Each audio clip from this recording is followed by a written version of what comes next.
Welcome back to the podcast, everyone. I'm your host, Tamara, and today we are discussing our June Buddy Read thriller title. If you would like to see this in a video format without commercials, you'll need to head on over to Patreon and sign up today. We also have a fun after show available over on Patreon all about this year's Thriller Fest. So I'm sure you want to know about that. You don't want to miss out. You got to head on over to Patreon. So don't forget, you can always join me and my two co-hosts over on the Book Clubs app for even more bookish chats. Please subscribe and like the podcast wherever you're listening. And if you'd like to reach out to me, you can find me everywhere at Shelf Addiction. Joining me today is feature co-host Classy from the Bookish Virtual Assistant. Welcome back, Classy. Hey, everybody. Hey, Tamara. Long time no see. Yeah. Whole 2 days. Yeah, right? Okay, before we begin, tell everyone where they can find you online. Twitter, Classy Green. Facebook, Classy Green. Instagram, Classy Green 1, because I got hacked. And the Bookish Virtual Assistant on Instagram as well. All right, awesome. Ooh, can I get my words together today? I feel like I'm a little... Are you recovering from our trip? I was drinking a bunch of water the last 2 days, so... I know. Before we begin, I always want to just remind you that we talk full spoilers in our book chat, so spoiler alert, you've been warned. Today we are discussing the book Gone Girl, written by Gillian Flynn, or is it Gillian Flynn? Gillian. I think it is Gillian. Okay, the audiobook is narrated by both Julie Whalen and Kirby Hayborn, both very good narrators, by the way. Published on June 5th, 2012 by Baltine Books and Random House Audio. The hardcover comes in at 415 pages. The unabridged audio is 19 hours and 57 minutes. That's long. And Classy, would you please share the synopsis with us? Absolutely. Who are you? What have we done to each other? These are the questions Nick Dunn finds himself asking on the morning of his 5th wedding anniversary when his wife, Amy, suddenly disappears. The police suspect Nick. Amy's friends reveal that she was afraid of him, that she kept secrets from him. He swears it isn't true. A police examination of his computer shows strange searches. He says they weren't made by him. And then there are the persistent calls on his mobile phone. So what did happen to Nick's beautiful wife? I can't believe that was the synopsis from way back when. That's really short. Yeah. Like it didn't even like hit the like the good stuff. No, that synopsis sounds bland, don't it? It sounds kind of bland. Yeah. And yeah.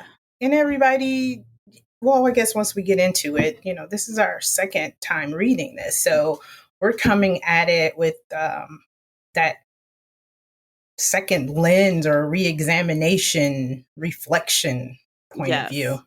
After a long time ago reading it, right? So I think I read it 9-ish, 10 years ago, around there, because I know it came out 11 years ago now. So I know I didn't read it when it was brand spanking new, but maybe the year after. Yeah, I think so too. I think I read it. I'm looking here too. I guess 2014, 2015. Oh, 2013 you read it. I'm looking Goodreads. I see you. Yeah. Oh, 2013. Okay. Yeah, so I gotta see. Yeah, that's not too bad. That's next year. Mm-hmm. Yep. All right, so high level, what did you think when you finished this lovely read second time around? There was a whole bunch of stuff she didn't have to put in this book. This book, I would co-sign. I would co-sign. This book was so effing long. I'm like, dude, we need this? Like, all the things? And it's crazy because I didn't feel that way the first time around, but maybe it's because we know what's going to happen, so it felt different. Yeah, that part. I agree. Mm-hmm. I absolutely agree. Because we're just like, come on, come on, come on, come on. But when I initially read it, it was just like bated breath, like, oh, what's going to happen next? What's going to Yeah. happen next? Yeah. Um, yeah, but when I ended it too, like that epilogue part, I was just like,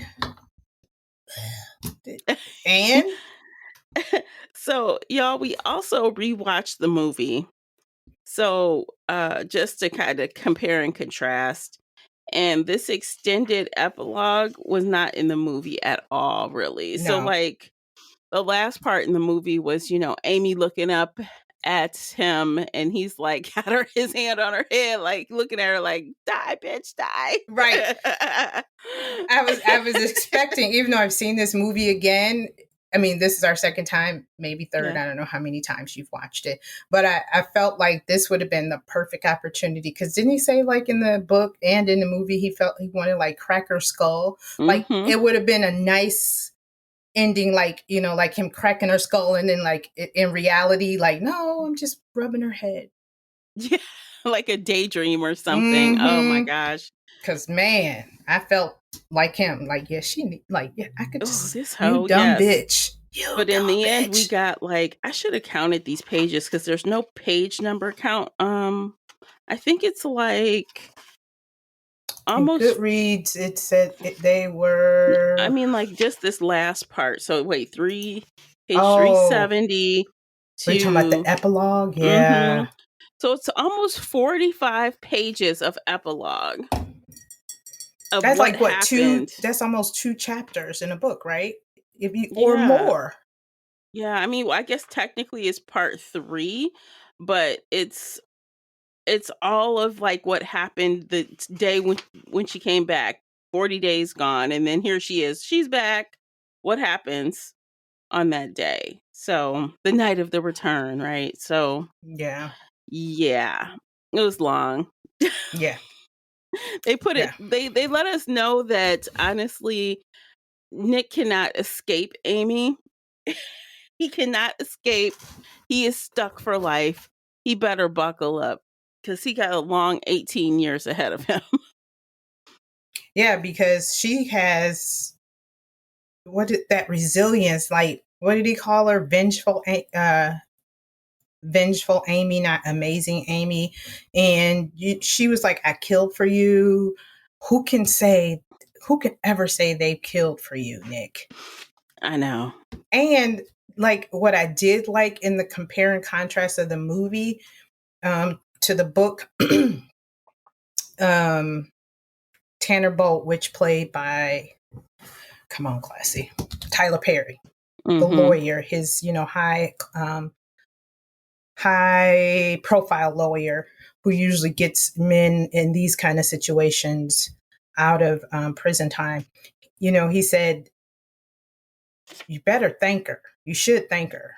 I mean, granted, in the book, they didn't say he got a lifetime movie offer, or, they franchised the bar and some other stuff, but that's a possibility. So Mm-hmm. even though she's crazy as fuck, like batshit crazy, they banked on that. If Yeah, you think they about it, did. like, yeah, they were going to, I mean, so in other words, like, if you want to continue this lifestyle, it's either me or Andy. And I don't even think Mm-hmm. Andy wants you anymore. And Mm-mm. no, you guys were broke as hell. And now you are going to bank on all those interviews and all that stuff. So I Well, don't did like, forget the final pages. It said she wrote a book, oh, that's right? right. Yeah. Amazing, right? Yeah. She wrote a And I book. forgot that. And Yeah. he had to throw his out. He had a book about to tell all her fucking business. And she said, you know what? I'm going to need some things from you. Mm-hmm. And it Yes. includes throwing that book out. She was smart as hell, though. I mean, she was Mm-hmm. clever. She was conniving. What the moral of this story, or the common thing? I know you better than you know yourself. And she does. She knows Nick very well. She anticipated his moves like Chess I mean, piece. yeah, I could not believe how on top of him she was. She knew exactly how he would react to everything. Yeah. Yeah. And they But weren't even together that long. no, but she said even to get him, she changed who she was to be the woman he wanted. So Mhm. to even chameleon like you're, not even chameleon, to transform yourself into that kind of person, you do have to study your Mhm. your mark, or your, you know what does he want, what does he like. So she, she's just sitting in the background, kind of like how they said, when they first met, and all of a sudden she's like, I gotta be who he wants me to be. I gotta be the And cool girl. yeah, the girl who thinks, all the cool boy stuff. I want to be like one of the guys, but I also want to be that girl who does, all the stuff that the other girls don't do. So, Yes. so yeah, she had to study him a Drink the lot. beers, drink the cokes, do the Mm-hmm. sexual stuff that Yes. supposedly they like, be the Mm-hmm. hot girl. Look, eat all the food, but still stay skinny and hot. Yeah. Like nobody wants to eat all them hot dogs, but I got to act like I'm one of the guys. And I was like, Exactly. she is so right. I mean, Hmm. and the bad part is, like, even though she was batshit crazy, she was on the mark, because that's Yeah. what they want. They want you to be there at the sports games, but still want you to look sexy. We eating hot dogs and pizza all the damn time. Look, so right when we got Amy's point of view the day of, like, pretty much 50% in of the book, she really had this monologue about all the things that men are and women are acting like, and they shouldn't have to be, and all of this stuff. And Mm-hmm. I mean, that hit for, I think, a lot of women. Mm-hmm. They're reading this and they're like, yeah, why we have and And this this, and that, yes, like, come on, why we have to do all the things. yeah, you were like Team Amy for 50% of the book. You were like, Yeah. that's right, yeah. Because, I mean, she did. She supported him, and he didn't really support her dreams. He moved her down from Manhattan to Missouri so they could take care of his mother, and she wind up taking care of his mother and his father. Yeah. So I was Team Amy for, like, yeah, 50, See, 60% of the book. and I still, okay, so like this one little here's the chapter where it's on page 222 where she goes into the whole thing. And then at the end of her saying, cool girls never get angry. They only smile in a chagrin, loving manner and let their men do whatever they want. Go ahead, shit on me. I don't mind. I'm the cool girl. Mm. I'm like, damn. So she felt a way. And, there was another point in this book. She's like, he was all basically all on me when I was the cool girl, but I got married and showed him who I was. And how dare he not like me? Right. Yeah. Yeah. How dare you? But I mean, he basically changed too when they got married, because, he was doing all the loving dovey stuff, and, I just love you because you're not like that. And then, kind of, once she was demanding things of him, and it really wasn't demanding, it was Come things to this that, dinner. Come meet yeah, my, it's yeah. something that you're a husband now. You're no longer my boyfriend. These are some of the things that are required of you. I wasn't going to use that word, but I am, because they were married. There's some things, if she's made some sacrifices, there are some things that you should do too. And soon as she became like, you know what? He's slowly slipping into single manness, because that's kind of what it seemed like.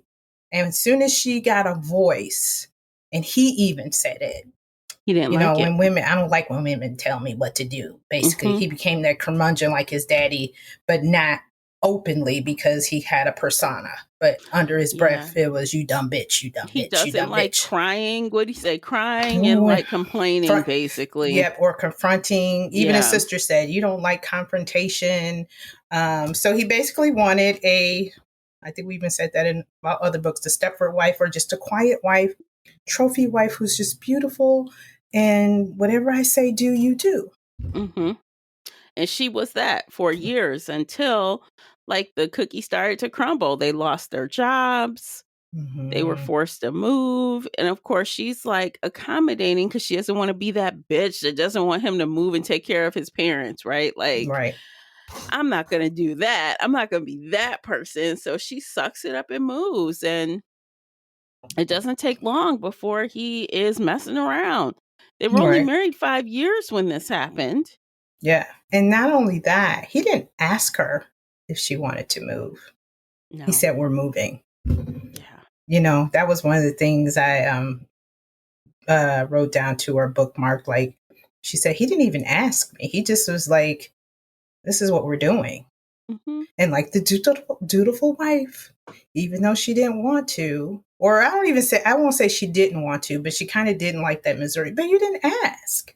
You just Hmm. assume because that's your mother and I'm your wife that I'm just going to go. Yeah. Yeah.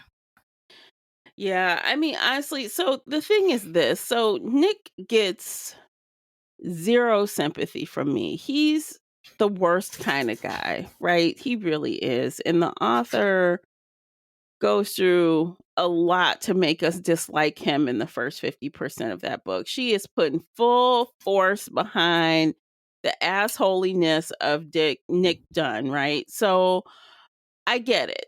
No She, sympathy here. nope. But because she did that so hard, I felt like, it's one of those things where it's like the usual suspects, just like the author said in the book.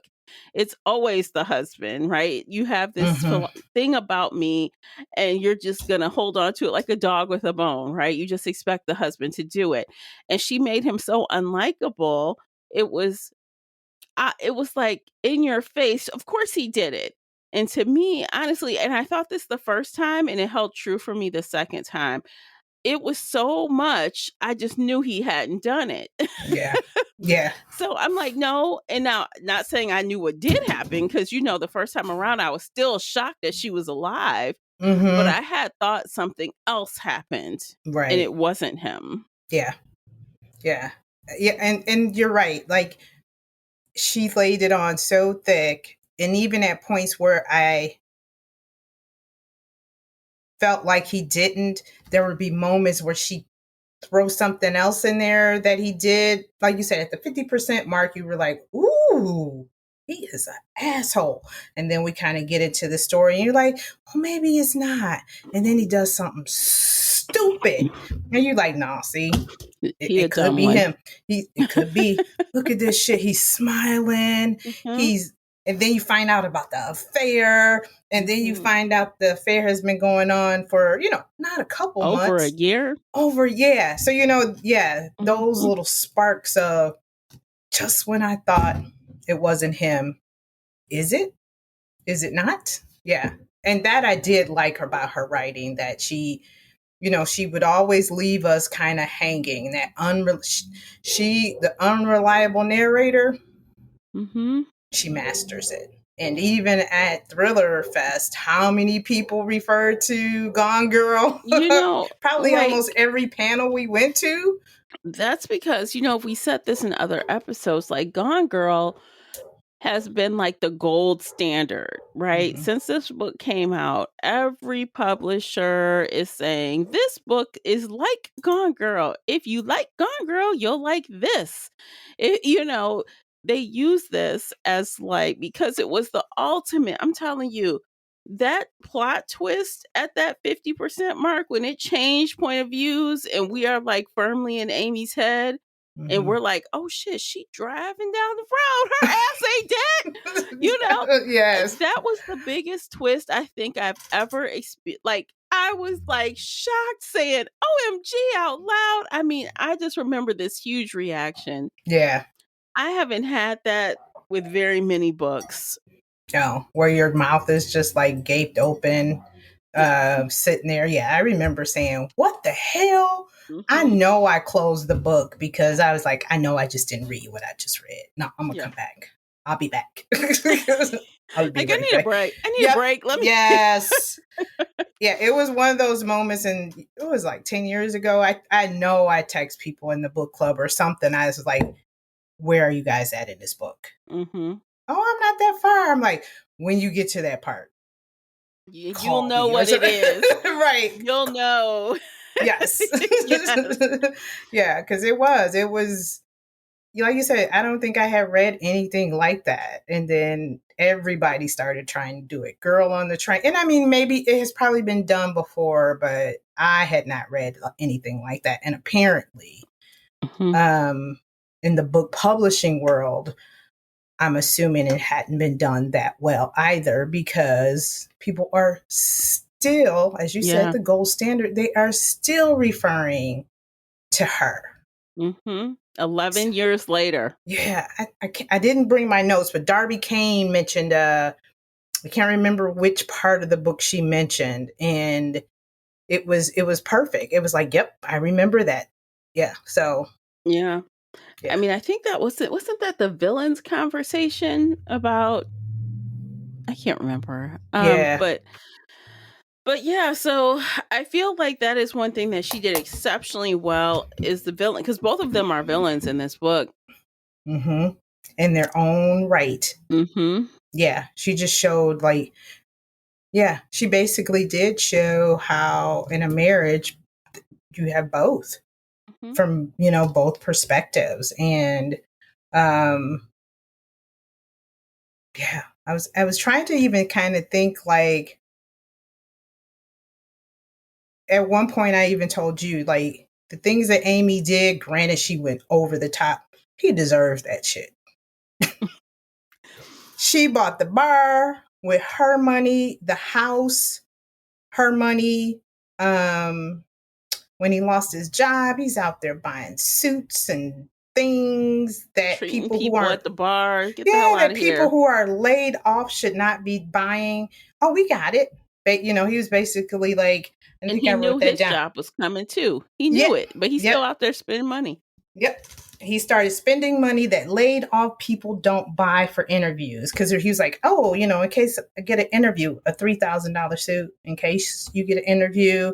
We do have the money. Didn't He even want. started counting her money as his money. Yeah, and then the suit that was just sitting on the bed or wherever, he didn't even hang it up. So she's like, you want me to hang it up? I don't mind. Or something. Basically, you can if you want to. Oh, that was like, I'm like, ooh, where's that fucking receipt? We taking this shit back. girl. Yes. Yeah, so I was just like, Yeah. yeah, and he became lazy. I think she said he wasn't living up to the contract that he signed up for. She was doing all the stuff around the house. Granted, again, this was her diary, and she was setting his ass up. But in my heart of hearts, I really think some of that shit was true. Well, I do think I agree with you. I think there was some truth sprinkled in there, but the point was to make him seem so, like, to show the escalation of him, right? So Mm-hmm. that the police would believe that he murdered her. So Mm-hmm. it started with her saying, oh, he just treats me like this, or oh, he just disregards me like that. And then it just escalated and escalated little by little until she gets shoved, or until this, and oh, I'm scared.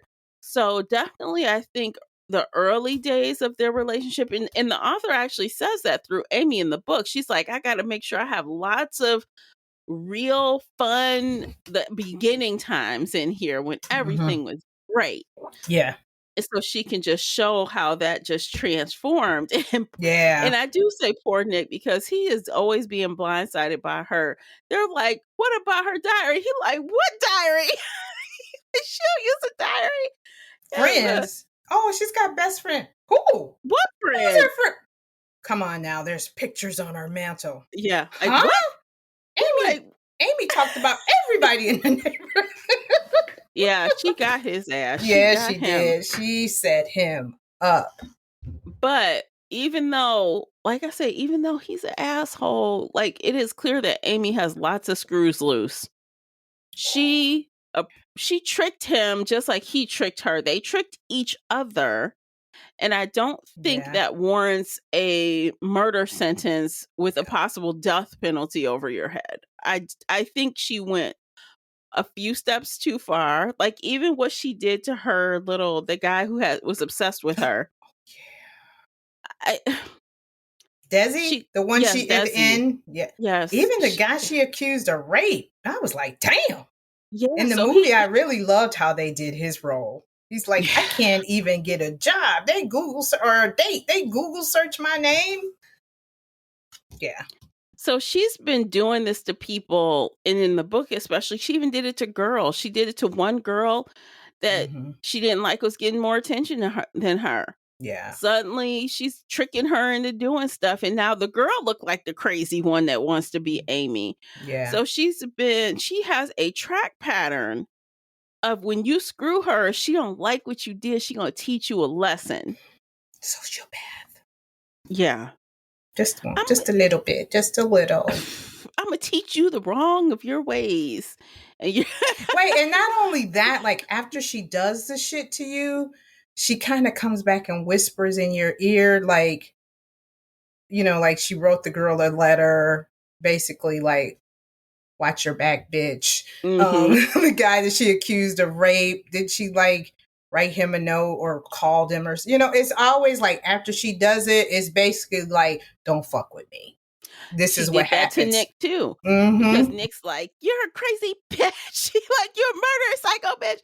She like, you know what? I can still fuck you up. I will still mess your life up. You better watch yourself. We'll start again tomorrow. Good night. Right. In the shower, that cool, Yes. how she was cool, calm, and collected. Shampoo, are you sure you want to do that? Yeah. She ain't wrapped too tight. No, she is and then not next wrapped too morning tight. she like, okay, I understand you were upset yesterday, but we can start again today. Yes, you can sleep with me because I would never ever hurt you. After you just murdered Desi, sent me through the ringer, I don't want to sleep with you. Desi also had some screws loose though. He was also psychotic and she killed him. But she knew that wasn't the best idea to deal with him because he was a little crazy. You know, she's like, I don't know. I may not be the best idea. She like met her match there a little bit without, because she was just like, whoa. He has me locked up in a home. Yeah, it was just a bit too much for her. And I think he probably went there with her like that because she was the one that got away. And he basically was like, not again. That's not happening this time. But she walked right in there. She just walked right in there. I guess she felt, you know, hey, Desi has a lot of money. I had just got robbed. So I'll deal with this crazy to try to get some money to proceed with my plan, and it backfired. Yeah, because she didn't realize. But, you know, she turned it around and figured it out. She's like, oh, we got cameras in here? Oh, okay.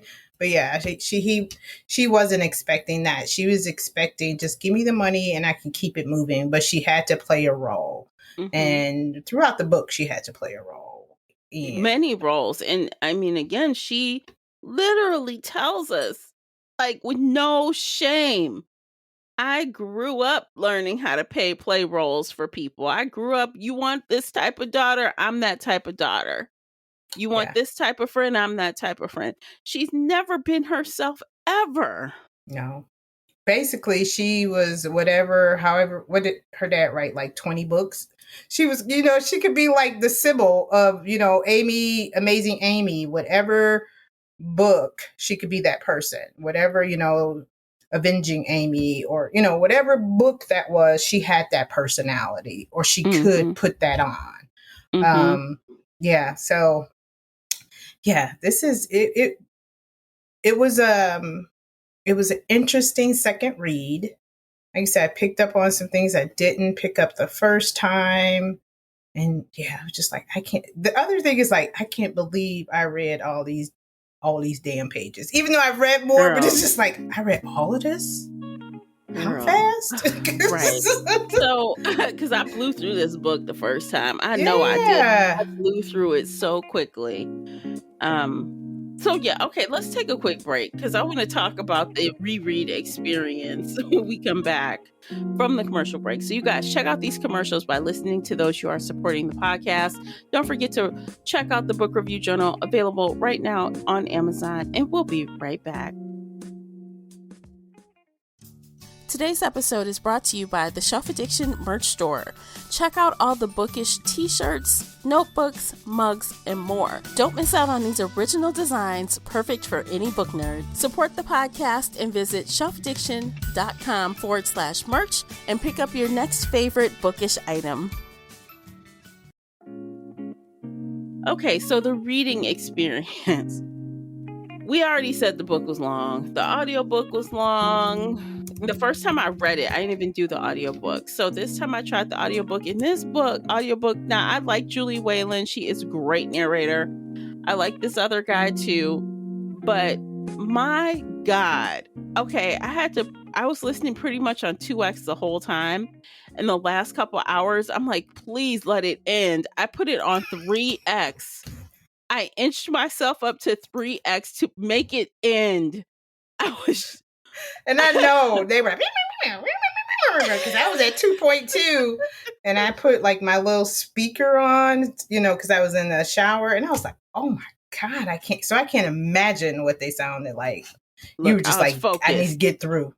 I was in my room with the blinds closed, and nothing was on, no TV, no nothing.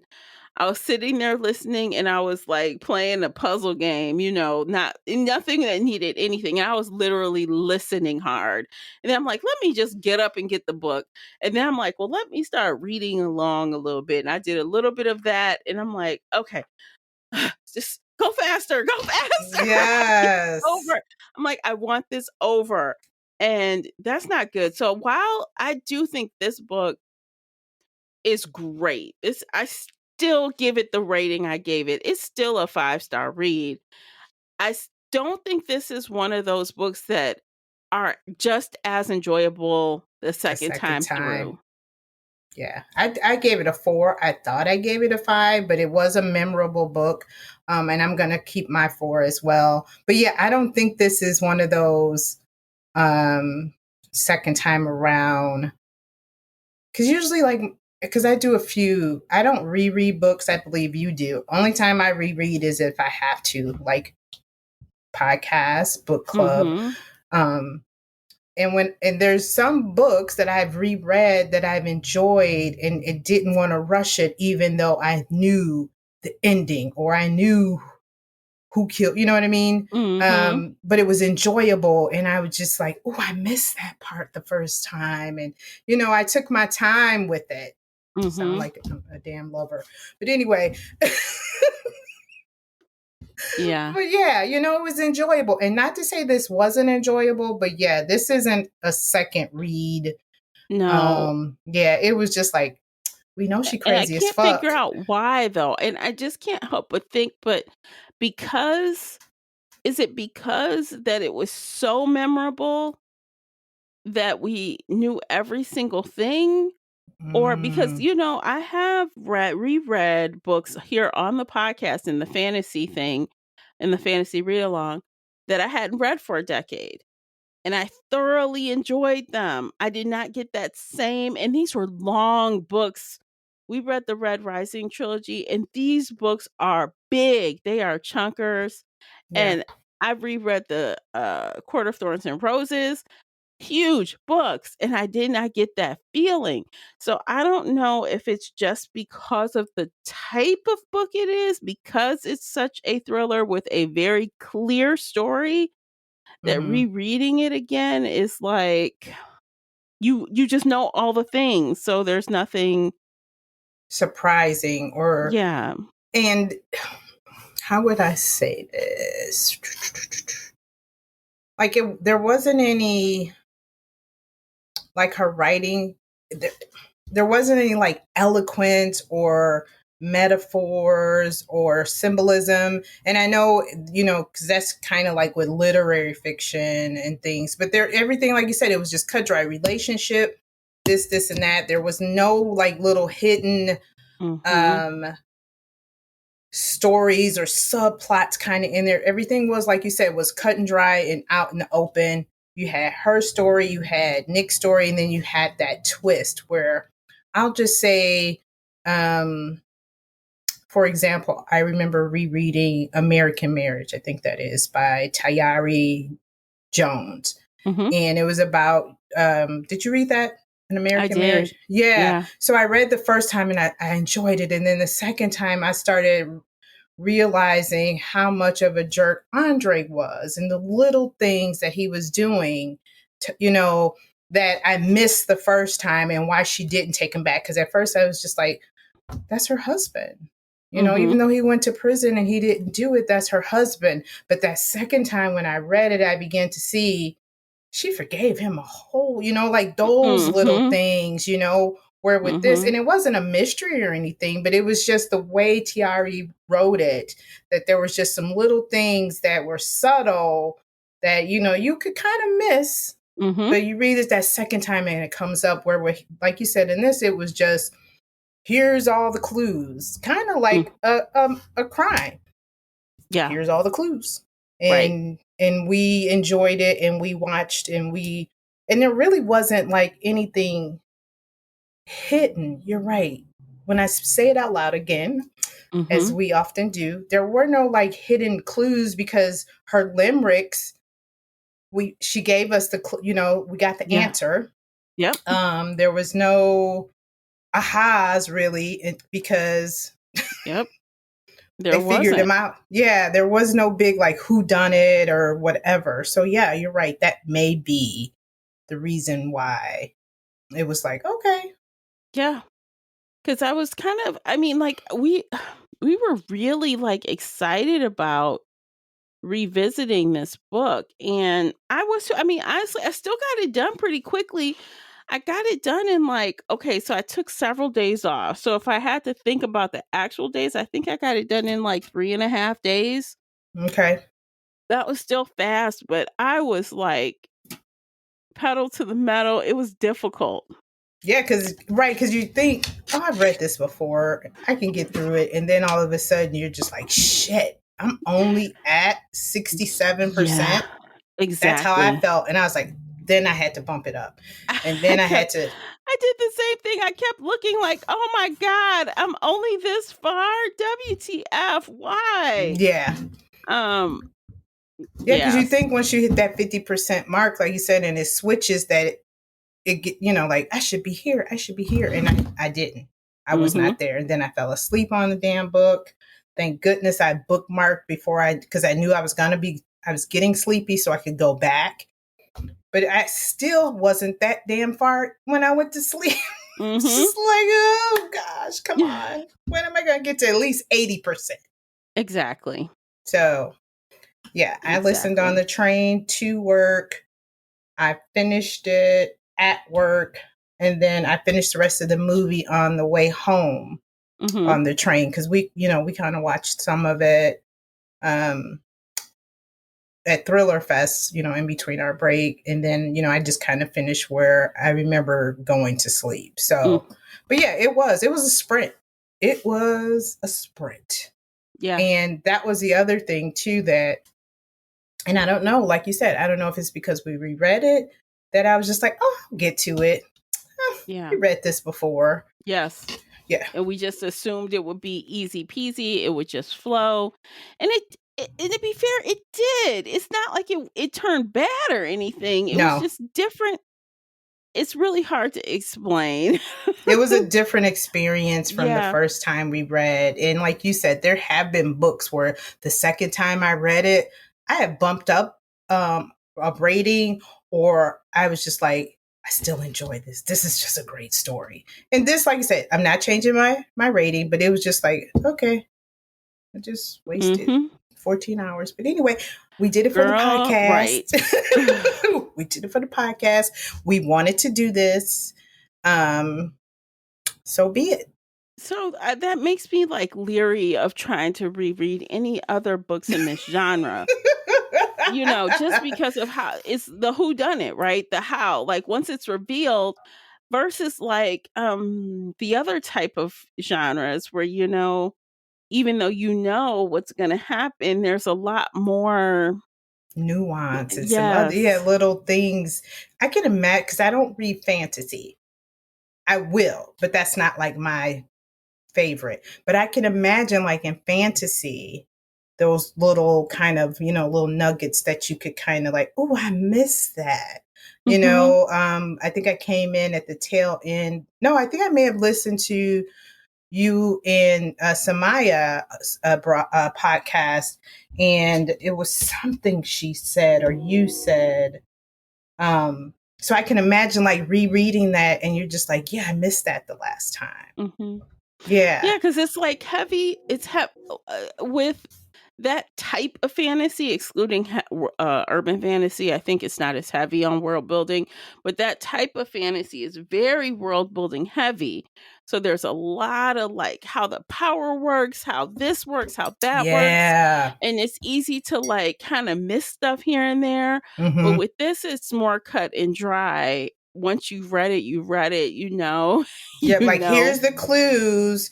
See, this is how we figured out she did blah blah blah. But even Mhm. in this one, because it really wasn't your classic who done it, Mhm. I think that has that extra layer to that it wasn't your classic who done it. Yeah. Once we got to the 50% mark, we knew We knew who done who who did it. you Who you're didn't right do it that and but who did it. didn't do it. Right. Who And didn't then do it we but did it. right. So yeah, I think that's that, that part is just like once we get there, it's just like it's all downhill kind of for us the second time. But when you first read it, it's just like, You ooh. know what else I wonder though? I wonder how much the movie has affected our reread as well. Because I know Mm. you said the other day that you were like wanting to hear Ben Affleck's voice It versus took, yeah. What's his name? What's the narrator's name? It took me probably that 50% mark before I became really comfortable with his voice and it began to feel like Ben. Mhm. Because the first time I did not do the audio, I read the book. Mhm. So doing the audio this time, it was just like, that does not sound like Nick because I've seen the movie. So Mhm. now my visual and my audio me is expecting Ben Affleck. And Right. this guy sounded like a guy who was probably maybe just at that puberty mark. He sounded like to me he had a higher pitched voice. And it was kind of like a squeal, and I don't know if it was my Squeal. rate. It was just kind of like it was like quirky. It wasn't, I don't know how to, like Ben's voice is a little deeper. See, look, Ben has been playing Batman, so he's been trying to play around with his voice. Voice, yes. This person does not have any like tenor in his voice. No tenor. That's it. He had no tenor at all. So it took some Yeah. time before I became really, like, okay, it's him. This is Nick. Mhm. But yeah, not doing the audio and then seeing the movie, my opinion was jaded because I was like, mm, you ain't no Ben. Yeah. You're no Ben, but Well, okay. but you know what's funny because the actress that played Amy, I know her Rosamond. voice is different than Julia Wayland, but Julia Wayland did not bother me at all. I felt totally No. fine with her as a narrator. Yeah. They I sound could in the visualize it. wheelhouse of each other. Yeah. And that was the thing. It was like my visualization of this author and the actor, the casting just did not mesh. But like you were saying, Rosamund Pike and Julie Wayland, Mhm. perfect. It Mhm. worked out. Yeah, she did a fabulous job. So, um, but yeah, watching the movie can taint your opinion, I think, of a book, especially if you have not read the book first. Like a lot of Yes. people watch the movies first and Oh, then no, that's a no-no. yeah. I do not recommend. Yeah. Yeah. So yeah, that was a little of my struggle, but I got over it. Mhm. Yeah. Yeah, I mean, I didn't necessarily have that much of a time with the narrator who was what's his name again? Kirby Hayborn. I think I did totally relate to what you were saying about Ben Affleck, but I think I was able to kind of separate it out without too much of an issue, thank goodness. But they still sounded okay to me at 2x, both of them. Yeah. So to me, that's a win. If I can put you on 2X and you don't sound like chipmunks to me, winning. You're okay. Yeah. But I don't know about 3X. 3X was pushing it. Yeah. Pushing it. You're just like, I just need to finish this. I was desperate. I was desperate to be done with it. I'm like, please help me, someone. Yeah. And like, I think the other thing that's like getting to me is with the male author. It was just, and I think I mentioned that to you. It's this one part in the book. It was just like, really, dude, that's how you said that. It's when the officers come into the house to, Amy has just been reported missing. Nick is there, and they go in the house and they want to go upstairs, and he's talking, and he's like, something, something, step. And it was just like, step, step. It was just really just boring and bland. I was like, I felt like he had no kind of intonation, no feeling in it. And again, it may have been my jaded opinion that he was not Ben's voice. Mm-hmm. I don't know. But yeah, I was just like, and I mean, granted, narration in 20, what was that, 13? No, that's when I read it. 2012, I think it came out, is a lot different than it is now. Yeah. Voice actors, narrators are really different and trained differently now. Because at some point, I just felt like he was just reading the book. He was not putting any feeling into it. He didn't have the gusto in there. Not really. Not like Julie did. Julie was all in. Mm-hmm. Yeah. Oh, it's funny. Speaking of the movie, since we are doing comparisons and stuff, like I still don't recall getting a clear visual on Nick in this book. So, how he looks. Like, we got words about his quirky smile, like his flirty manner. We kind of got an idea that he looks like that typical polo shirt, khaki wearing, snooty writer who thinks he's something, but he's from like the Midwest South, like, Missouri. He's very basic, right? Yeah. Except for the cleft. Except for the cleft. But like, how some books you read it and you can visualize exactly what that character looks like. So when you see him on screen, you're like, oh, that's not what I envisioned at all. Right. I didn't have that experience at all. I actually now see Ben Affleck as this character. As I'm listening and reading, I'm like, oh, I can visualize without a problem that this has Ben Affleck. And when I saw the movie, I don't recall having any sort of inclination to say, which I've had in several other movies, hey, that's not who I visualized at all. Right. Yeah. Because this guy was basic. Yeah. Amy, I did visualize her that way, but not Nick. It wasn't really important what Nick looked like. Not really. No, he was just supposed to be your basic, like you said, basic boy from the Midwest with a cleft chin. Well, when they described Amy, it was full on, blue eyes, big eyes, thin. She even described herself how, beautiful she is, and her eyes were big, and the blonde hair, and, so yeah, we knew exactly what she should look like. But yeah, he was just supposed to be a big old country boy from the Midwest, who's a little, but he cocky. was handsome, yeah. But he had a shit-eating grin.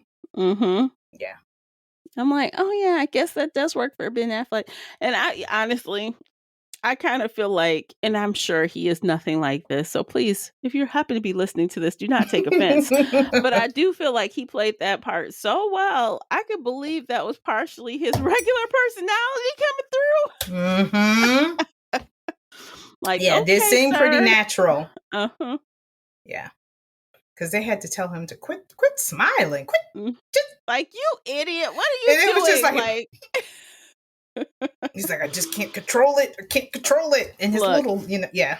And then every time I see him on any kind of outing or photograph with J-Lo, he always looked like he's mad at the world. So I'm like, so is this I'm not trying to show any other emotion, so all I can do is look mad.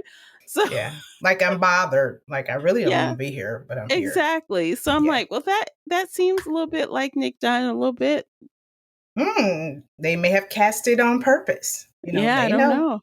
I don't know. So again, no shade, just my own 2 cents. That's just what I saw. Yeah, the same with me. Like, it wasn't like, no, that is not Nick I'm trying to think of a movie where it was just like, they did totally wrong with I that. can think of one off the top of my head, and I think most people would agree. Twilight. Oh, yeah. Edward Cullen, dude. I'm like, when they picked what's his face, Robert Pattinson for that, I'm like, WTF, who the fuck is that? That is not what that man is supposed to look like. That is not what Stephanie said in her book. That is not her description. Look, I remember being jarred, like, oh my God, that is incorrect. But we all just got used to it, right? I was gonna say, how long did it take before he became, he's not cute to me at all. I don't think anything about him is cute. He's not my type at all. No. At all. But I got used to him by the second movie. But after the second movie, I was just used to him. But I was really put out when I saw that they had picked him. I'm like, oh my God. I know you wonder, like, maybe out of all the people, he was the best actor. I don't know. I mean, not to get off topic, but Kevin says he just looks like he's holding in gas the whole time. Because he's trying to be all like brooding and stuff, but it's coming across like he's just doing that. According to I don't want to in front of friends. So he's like trying to concentrate to hold it in. That was not my 2 cents. Now the next time I watch, because it'll come on. Look at his face. He gonna look like I'm gonna be like, just let it go. Just poop. Go ahead and poop, Robert. That's what I'm just saying. So yeah, I don't know, but that's like my biggest mistake. So this one they did good on the casting. They did good. Yeah, Rosamund, man, she played a sociopath to the T. And I still do say that this is probably one of the best book to movie adaptations that I've seen in a long time. They did not stray much from the movie.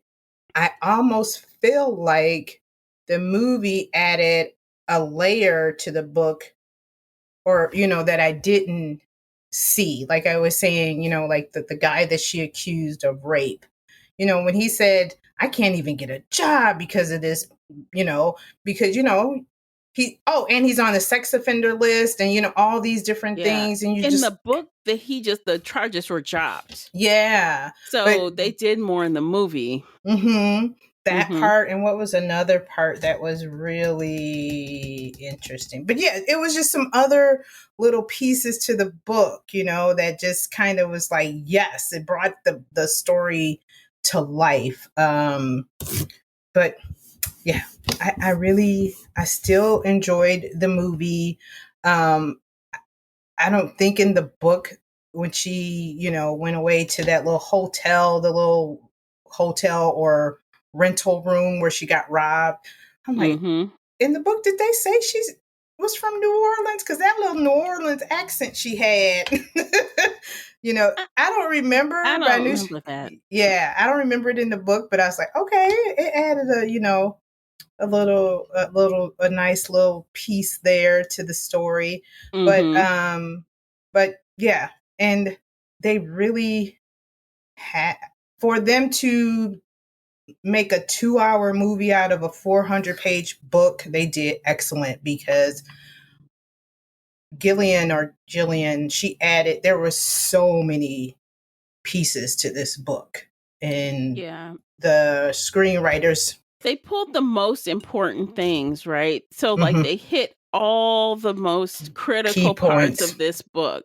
Yeah. And then they kind of like beefed up some things that needed a little bit more extra oomph, just from a visual and, making it more interesting, I guess, for movie. Yeah. But this is one of my top 10 movie adaptations. It's very high on the list. There's not many that are this good. No. It's very good. No.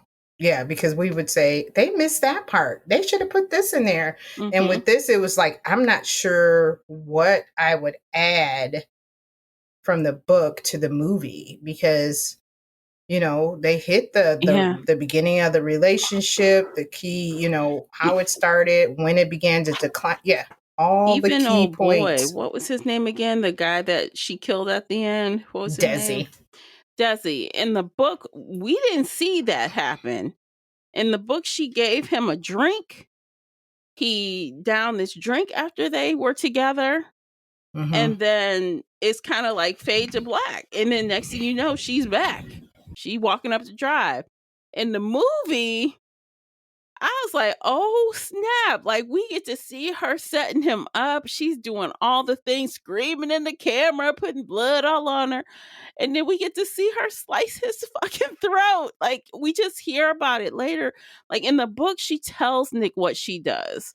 We don't Mm-hmm. see See it. it. Right. Not at all. In the movie, they said, here you go. Watch this. This is how crazy this woman is. Yeah. Yeah. Mm-hmm. And because I mean, there's it a was difference from intense. seeing it real time versus hearing her talk about it in the shower with the water running. Mm-hmm. Yeah. And it was intense.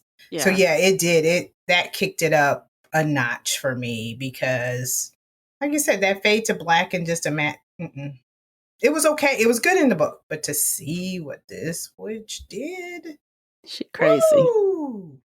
She crazy. Like that is nobody. Like she is no good for anyone. You don't want her to be your friend.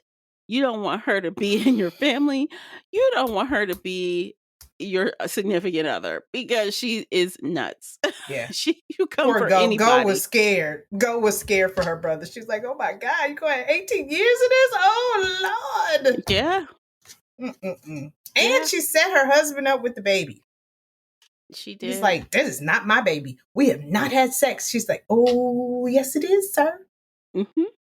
I was like, she planned so far ahead. Because didn't he say that you could look at her calendar 3 years ahead and she had shit in there? Mm-hmm. I was like, now that's a planner. Thought I was a fucking planner. She plotted her way. Shit on me. No, yeah, she 3 years in advance? 3 years. Damn. I mean, so she was writing in that diary for a long time. Yeah. Didn't he say like 5 years worth? The police person said 1 year. That's at least 1 year of writing. At least. Okay. Yeah. Which is the time he had the affair. Yeah.